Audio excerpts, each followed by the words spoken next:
Ele realizou o sonho de se tornar escritor e hoje um escritor de sucesso. Eu vou começar com André Bianco.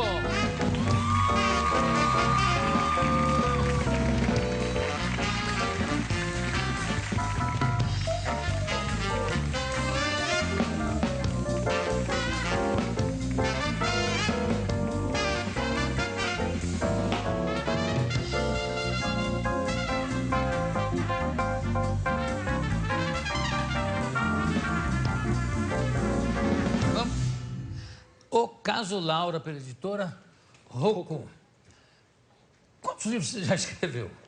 Esse é o 13º. E o primeiro já estourou? Estourou. Eu passei aqui 10 anos atrás, nesse mesmo banquinho. Isso. Arrebentou o 7, que é o meu primeiro livro publicado, aquele que eu corri atrás e tal. E agora o primeiro que sai pela editora Rocco. Agora, você chegou a exercer outras atividades, além de se dedicar somente a escrever, né? Que eu não me lembro exatamente palavra por palavra, mas eu me lembro disso, né? E aí você conseguiu publicar o primeiro. Como é que foi mesmo? Olha, tinha escrito lá em 98, meu primeiro livro, O Senhor da Chuva, convencido de que aquilo era uma maravilha, livro de fantasia, terror, e naquela época não estavam publicando no Brasil, né? Mandei para todas as editoras na época que publicavam e fiquei esperando, achando que eles iam se estapear lá para publicar o meu livro e tal. E uns meses depois comecei a receber lá as cartinhas famosas, né? Não, esse livro tem qualidades, mas não publicamos esse tipo de assunto. Olha, seu livro é uma porcaria, não vamos publicar, coisas do tipo. Tinha escrito isso? Seu livro é uma porcaria? Não exatamente isso, era o que dava a entender. E aí o que aconteceu? Eu fiquei deprimido, né, arrasado por umas 2 horas, falei... Esse tempo todo? Vou escrever agora uma história de vampiros. E também mandei para todas as editoras, quando eu terminei o 7. Comecei a receber as mesmas cartas. Falei, vou bancar do meu próprio bolso. E bolei um plano maravilhoso para guardar um dinheirinho. Tudo bem. E aí? Esse plano é sensacional. Como é que é? Guardar um dinheirinho todo mês. Eu trabalhava de madrugada, né, numa empresa de telemarketing, cartão de crédito. Aquela de ficar no telefone falando? Exato, ficava lá atendendo o pessoal. E falei, todo mês vou guardar uns R$300, daqui a pouco eu publico o meu livro. Mas, sonho de escritor é uma coisa, né? 3 meses depois fui demitido. Foi por água abaixo o meu sonho. Mas, quando eu vi lá, peraí, o fundo de garantia, mais rescisão do contrato, eu falei, dá certinho para eu publicar. Já era casado, tinha minha primeira filha, fui na gráfica, voltei com R$200 no bolso e falei, vou apostar nisso daí. E sua mulher, o que falou quando soube que você tinha... Quando ela se recuperou, ela falou, vamos apostar nisso aí, eu acredito no seu talento, foi parceira, meus pais também. Ninguém falou assim, não faça isso. Todo mundo, olha, já fez. Seja o que Deus quiser, né? O que falavam por trás de mim, eu não sei, mas quando conversavam comigo... E como é que era o nome da edição? Não tinha uma editora? Não tinha uma editora. Era editora do autor? Editora do autor. Coloquei lá AV Edições, que era André Bianco, e comecei a bater de livraria em livraria. Porque aí tem outro calvário, né? Outro calvário. Estava com 1000 livros lá. Qual foi a primeira... Então, os livreiros começaram a colocar o livro, falar, olha, a capa está muito legal, porque a capa do 7 foi um amigo que fez, ela permanece até hoje, a mesma capa, o Christian Pincovai. E eu não sei se os livreiros ficavam com dó de mim, ou pena, ou medo, por causa daquele livro de vampiros e tal. Por causa do seu tamanho. E do meu tamanho. E eles colocavam... Eu fiquei com medo quando eu cheguei aqui, você me abraçou. O pessoal fica... E aí? Começaram a colocar nas vitrines. Eu pedi, olha... Pode colocar na vitrine o livro? E o 7 foi parando lá. Eu acho que em 2 meses eu tinha ele em umas 20 vitrines em São Paulo, que é bem difícil. E na primeira semana, nenhuma livraria ligou para pedir reposição, na segunda também não. Aí foi lá pela 3ª, 4ª semana que começaram a ligar para mim, a pedir a reposição do 7, aumentar, falando que estava vendendo. Cheguei a repor 50 livros em um mês em livraria. Foi um negócio assim... Aí, depois de... Bom, isso foi o 7. O 7. Essa capa também é muito bonita. O 7, por acaso, Fabinho, tem o 7 aí? Não tem, né? Mas será que tem foto da capa do 7? Que eu me lembro que era muito legal também. É, um meio rosto de homem. Pode Todos soltar. os amigos ajudaram, né? Olha aí. Olha lá. O Christian Pincovai fez a capa, o Rodrigo, irmão dele, o meu amigo, emprestou o rosto. É um vampiro, um E eu rosto de não ti- vampiro é. mesmo, né? E eu não tinha um centavo para pôr em marketing, quando eu era independente. Coloquei aquela frase lá. Tem gente que não acredita em vampiros. E uma coisa sensacional, na quarta capa, eu tinha escrito O Senhor da Chuva, que ninguém quis publicar. Mas na quarta capa vinha, do mesmo autor de O Senhor da Chuva. Era verdade, não é? E aí começaram a pedir o Começaram Senhor a da Chuva? pedir, falaram, está esgotado, daqui a pouco vem, está esgotado. O que estava esgotado? O Senhor da Chuva. E aí? Aí já alguém quis publicar? A editora Novo Século. A editora Novo Século tinha uma livraria, via aquele livro sempre na lista dos mais vendidos da loja. E de quem que é essa editora? Pô, não é de ninguém, não é de nenhuma editora, é independente, vamos chamar esse autor.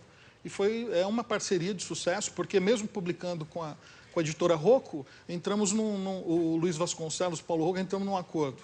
A Novo Século continua com a minha linha de terror e vampiros, Paulo Rocco, fantasia, romance, tudo o resto que eu vier produzir. Agora, eu queria saber o seguinte, qual é o livro que vendeu mais? O Sete ou O Senhor da Chuva? O 7. Até hoje ele é o livro mais vendido.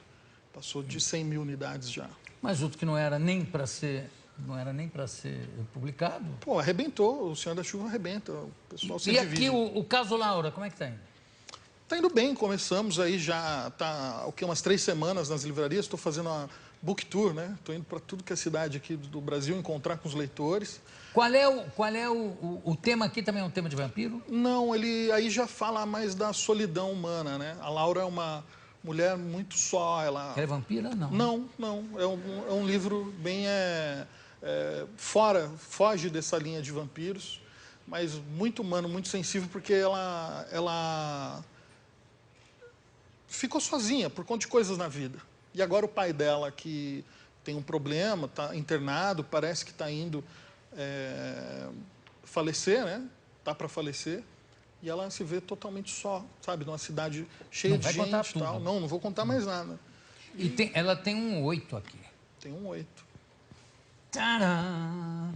É bom esclarecer o seguinte, que você começou a escrever sobre vampiro antes dos grandes sucessos de vampiro, a não ser a Anne Rice, né, que tinha feito o Diário do Vampiro, mas todos esses agora, de vampiros bonitinhos, vampiro do bem, que é uma coisa estranha, do bem, mas é do bem, dá a impressão que é bom ser vampiro. E que a mãe vai falar para a filhinha, olha, já rezou pro seu vampiro da guarda antes de dormir?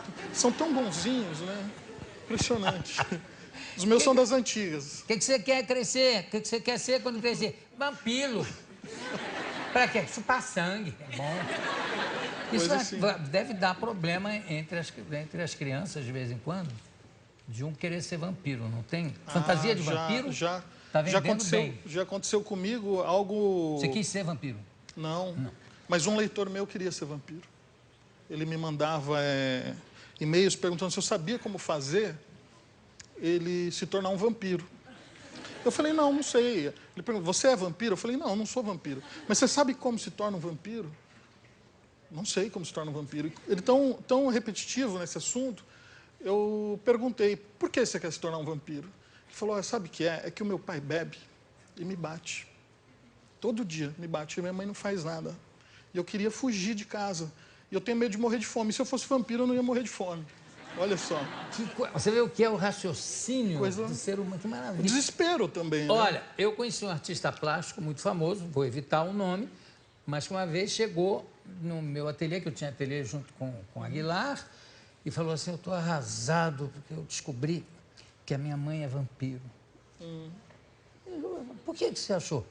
Não, porque eu já estava desconfiado. Quando ela veio me servir o café da manhã, eu olhei para ela e fiz assim... Tá. E ela fez assim... Batata. Não, ela fez assim porque ela estava pensando... Meu Deus, que filho idiota que eu tenho. Só pode ser isso, né? Agora, esse negócio de perguntar... Receita para vampiro, foi só um que te perguntou? Foi. Se eu sou vampiro, um monte de pergunta, né? Por que será, né? Não sei. Só porque eu escrevo livro de vampiro. Mas você sabe que os vampiros... Mas eu não sou vampiro. Não existem. Eu sei. O negócio do vampiro é sensacional porque surge com Bram Stoker, né? Que escreveu aquilo sem acreditar muito que aquilo fosse...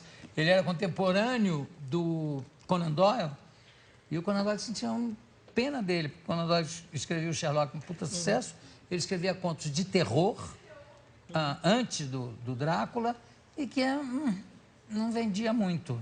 Agora imagina o que esse homem marcou na história da literatura de terror. Sim. Né? Sim. Qual foi? Tá aqui, deixa eu ver mais uma vez aqui. André Bianco, caso Laura, editora Rocco. Eu quero te perguntar o seguinte: qual foi o presente mais estranho que você recebeu nessa área vampiresca? Olha, os leitores costumam levar lembranças e tal, nas noites de autógrafo. E uma vez uma menina, acho que em Brasília, se não me engano, próxima da fila, chegou, tinha uma gargantilha bonita, assim, e um tubinho de ensaio aqui, com uma rosinha. Ela tirou, olha, meu sangue, trouxe para você. Falei, não, obrigado, eu já almocei, estou satisfeito. Deu um tubinho com sangue? Deu um tubinho com sangue. Eu, declinei gentilmente. Já tinha comido? Já. Mas você sabe que os nossos convidados aqui não podem sair de mãos abanando. Oh, Alex, por favor. Isso. Obrigado. É dele. Obrigado, Alex. Olha aí. Inclusive, eu trouxe um livro pro Alex. Deixa aqui. Também já comi no camarim. O Alex? Esquece, André Bianco, daqui a pouco a gente volta.